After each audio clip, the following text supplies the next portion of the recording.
Hola con todos, mi nombre es Leslie Teta, soy estudiante en el Instituto Superior Universitario Sucre y el día de hoy les voy a hablar acerca de un libro que he llamado Los Principios de Finanzas. Me ha tocado el día de hoy hablar acerca del capítulo 9, que son los riesgos y rendimientos.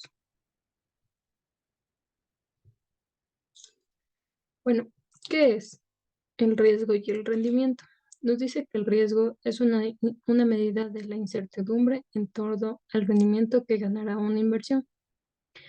El mercado accionario es riesgoso porque hay un abanico de resultados posibles, cuya medida común es la desviación estándar o varianza. El riesgo de cualquier acción se divide en dos partes. El riesgo único, que es propio de cada acción, y el riesgo del mercado, que está asociado con las variaciones del conjunto del mercado. Los inversionistas eliminan el riesgo único mediante la tenencia de un portafolio o cartera bien diversificado, pero no llegan a eliminar el riesgo del mercado. El único riesgo de un portafolio completamente diversificado es el riesgo del mercado.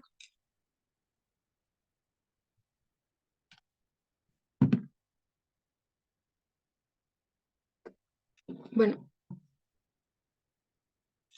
aquí les voy a hablar acerca de Harry Markowitz y el nacimiento del portafolio. Nos dice que fue escrito en 1952 por Harry Markowitz, lo cual centró su atención en la práctica habitual de la diversificación del portafolio y mostró cómo un inversionista reducía la desviación estándar de los rendimientos de un portafolio, eligiendo acciones que no se movieran exactamente igual. Pero esta persona no se detuvo ahí. Continuó con el desarrollo de los principios básicos para la constitución de portafolios, lo cual estos principios son el fundamento de la mayor parte de lo que se ha escrito acerca de la relación del riesgo y el rendimiento.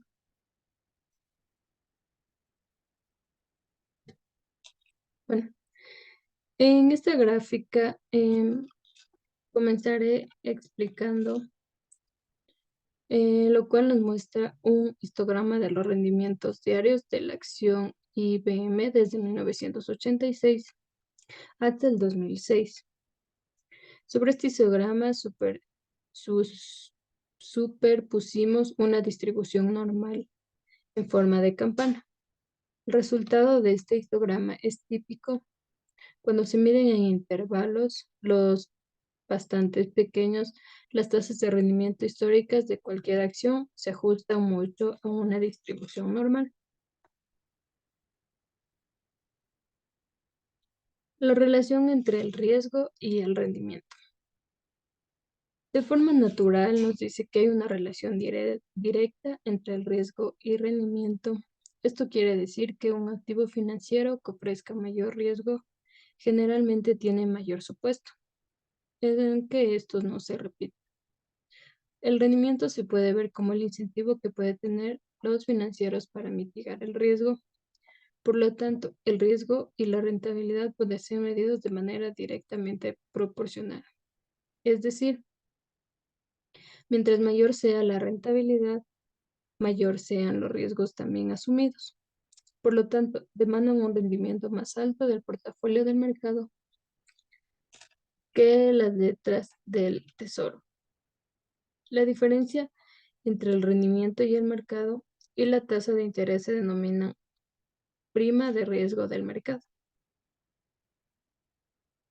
El CAMP quiere decir el modelo de evaluación de activos de capital, lo cual la prima de riesgo esperaba de una inversión que tiene una beta de 5.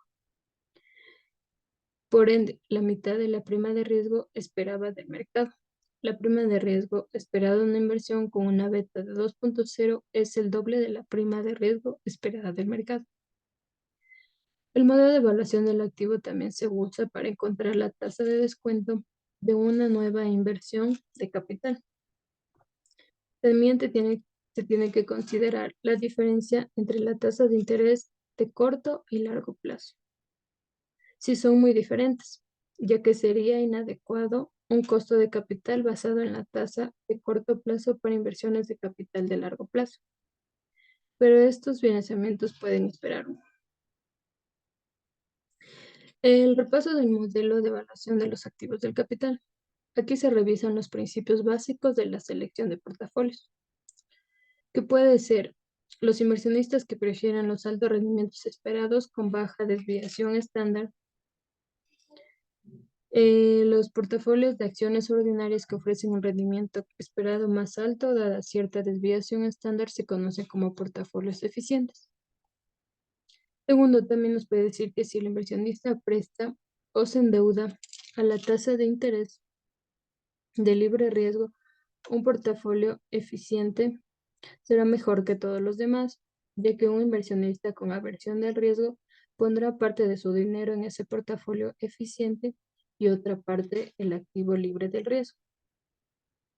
Tercero, la estructura del mejor portafolio eficiente depende de la evaluación del inversionista sobre los rendimientos esperados, desviaciones estándar y correlaciones.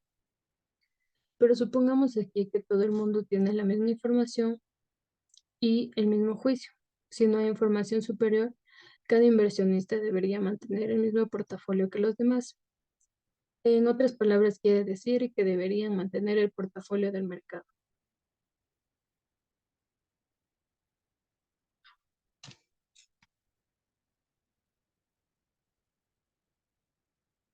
En la siguiente gráfica nos habla acerca del riesgo de rendimiento esperada de las letras del tesoro y el portafolio del mercado.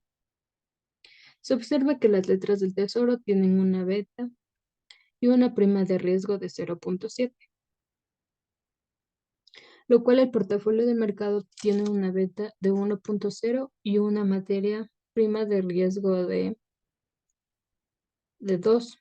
Ello nos da 2 puntos de referencia para la materia prima de riesgo esperada. Pero aquí nos preguntamos, ¿cuál es la prima de riesgo esperada cuando la beta no es 0 ni 1? Bueno, la respuesta nos quiere decir que a mediados de los años 70, tres economistas como William Sharpe, John Litter y Jack Traynor dieron una respuesta a esta pregunta, que se conoce como modelo de evaluación de activos de capital, o también llamado CAMP, lo que muestra que el modelo es sorprendente y sencillo a la vez en un mercado competitivo. Aquí la prima de riesgo esperada varía en porción directa con la beta. Esto significa que la figura que se muestra, todas las inversiones deben situarse a lo largo de la línea inclinada, la cual se conoce como línea del mercado de valores. La validez y el rol del modelo de evaluación de activos de capital. El modelo de evaluación de activos de capital integra estas ideas en forma sencilla, ya que por eso los administradores financieros lo consideran una herramienta conveniente para enfrentarse a la resbalizada noción del riesgo. También por eso se centra 3/4 de ello lo usa para calcular el costo del capital. De igual manera, los economistas emplean a menudo el modelo de evaluación de activos de capital para demostrar ideas importantes en finanzas, incluso cuando hay otras maneras de probarlas. Sin embargo, ello no significa que el modelo de evaluación de activos de capital sea una verdad definitiva. La evaluación del modelo de evaluación de activos de capital. Aquí nos preguntamos qué pasa. Es decir, es algo muy difícil, ya que los defensores del modelo de evaluación de activos de capital enfatizan que pueden observar los rendimientos actuales, mas no los rendimientos esperados. Los rendimientos actuales de las acciones reflejan expectativas, pero también incorporan mucho ruido. El flujo constante de sorpresas que ocultan si los inversionistas promedio han recibido los rendimientos que esperaban. Este ruido no haría imposible juzgar si el modelo se comporta mejor que un periodo que otro. Los supuestos sobre lo que se basa el modelo de evaluación de los activos de capital. El modelo de evaluación de activos de capital se basa en varios supuestos que aún no hemos terminado de analizar. Resulta que muchos de estos supuestos no son cruciales y con un ligero retoque es posible modificar el modelo de evaluación de activos de capital para manejarlos. Aquí la idea realmente es importante, ya que los inversionistas que están contentos de invertir su dinero en una cantidad limitada de portafolios de referencia en el CAM básico, tales como de referencia de letras del tesoro y el portafolio del mercado. En estos CAM modificamos el rendimiento esperado, el sujeto al riesgo del mercado, pero este depende del portafolio de referencia.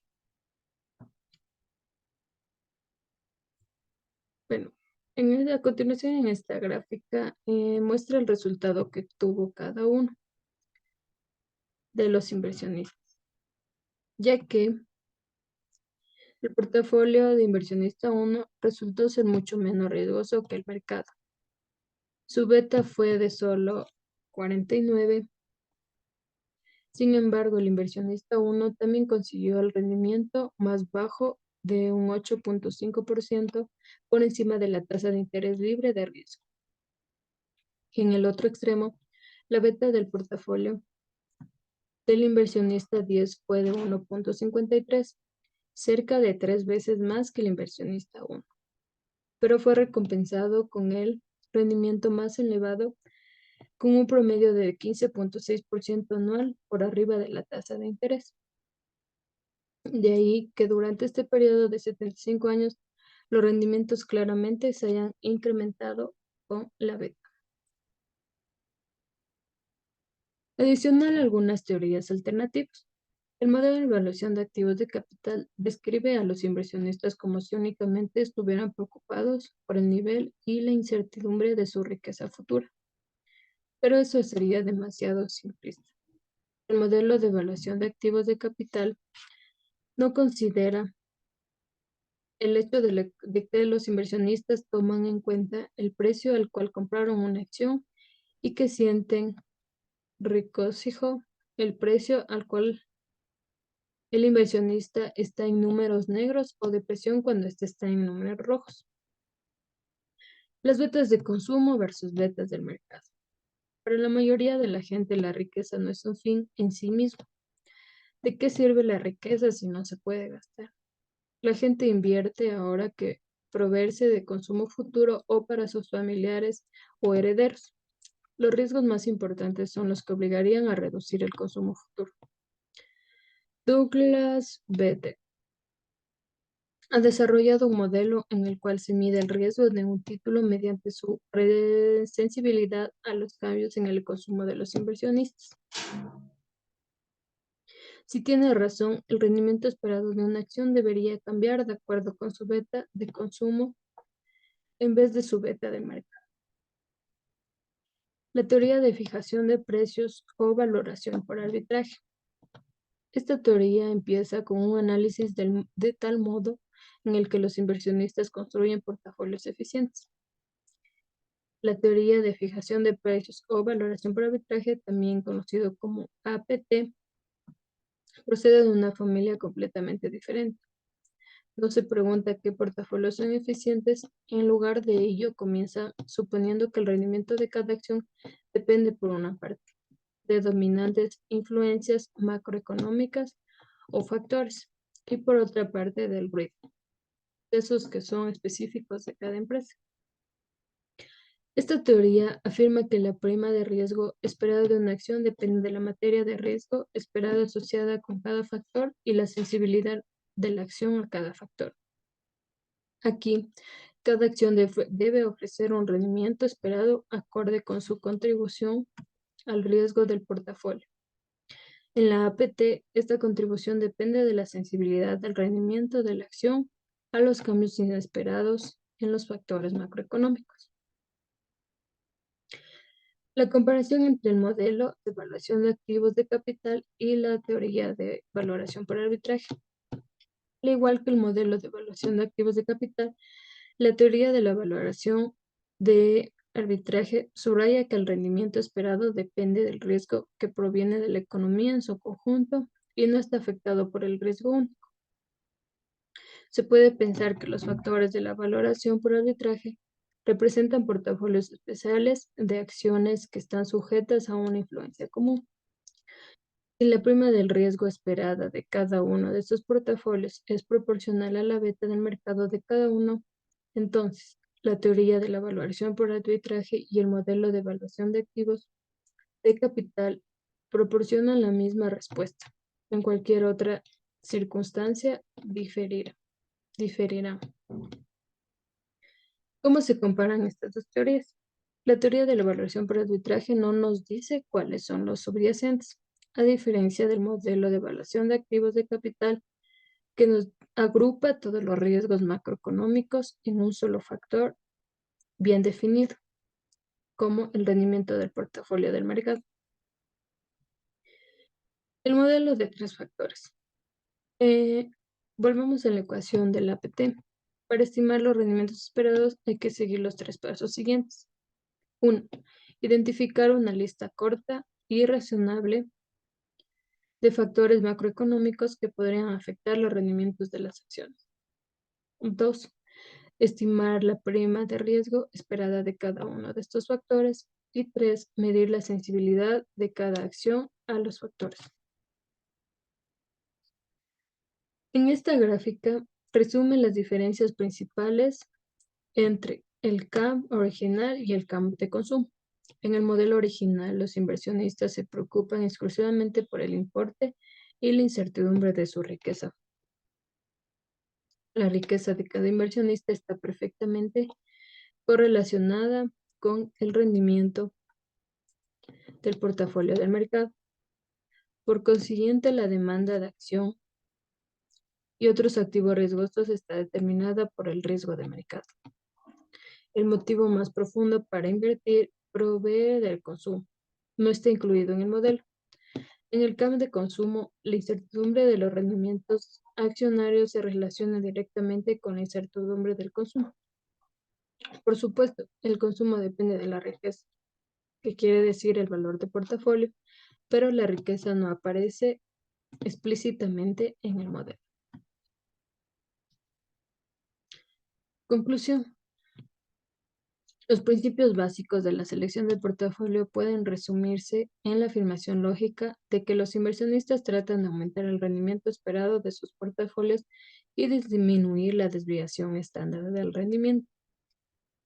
Los inversionistas que se limitan a mantener acciones ordinarias deberían seleccionar portafolios eficientes acordes a su actitud hacia el riesgo. La contribución marginal de una acción al riesgo del portafolio se mide por su sensibilidad a los cambios en el valor del portafolio.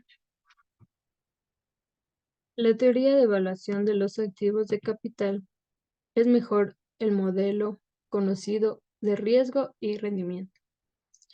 Es plausible y ampliamente utilizado, pero está lejos de ser perfecto. Asimismo, se ha criticado al CAM por su hipótesis demasiado simplificadoras. La teoría de valoración por arbitraje ofrece una explicación alternativa del riesgo y del rendimiento y a la vez no dice cuáles son esos factores que los economistas piden al participar en casa de juego desconocidos con sus herramientas estadísticas.